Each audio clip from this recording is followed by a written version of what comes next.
Thanks, Brandon. 65 years ago this week, a vaccination against polio developed by Jonas Salk was proven effective. The race is now on to develop a coronavirus vaccine. News 8's David Gottfredson spoke to a professor at Salk Institute who worked side by side with Salk in La Jolla. 1955, a year of anxiety and triumphs. A major medical hurdle was crossed with the discovery by Dr. Jonas Salk of the anti-polio vaccine.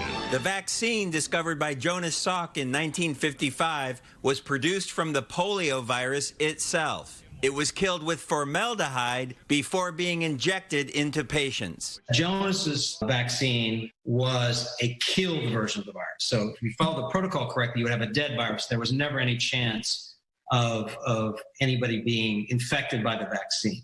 Dr. Greg Lemke is a professor at Salk Institute in La Jolla. Early problems with Salk's polio vaccine came up when a lab producing the vaccine failed to fully kill the virus. Lemke says that can't happen with modern vaccines because scientists do not inject the entire virus into patients. Instead, they use proteins from the virus to trigger an antibody response. There's not the kind of risk that you had back in the day when you were injecting, killed or weakened versions of entire viruses into people. Because coronavirus is a brand new virus, it's going to take time, perhaps more than a year, to develop a vaccine. And so when you're testing a new vaccine, you've got to inject it into people, and you got to wait, and you got to see whether they're responding. And then eventually you got to do this to a large number of people so you know how well the vaccine works.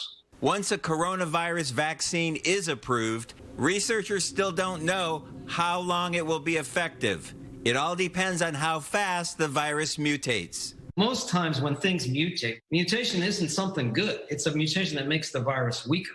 In the end, just like with polio, a vaccine will be the solution to knock down the worldwide pandemic. They're protected, and it didn't hurt a bit. So, if this new coronavirus does mutate over the next couple of years, it should get weaker and easier to manage as the vaccines come online. Carlo? That's the long-term good news. Now, David, Jonas Salk died in 1995, but at times like this, it's good to see his legacy living on through his colleagues like the one you spoke to. That's right. Dr. Salk is buried at El Camino Memorial Park in Sereno Valley. His scientific research, his great research, lives on at the Salk Institute in La Jolla. Incredible legacy. All right, David, thanks.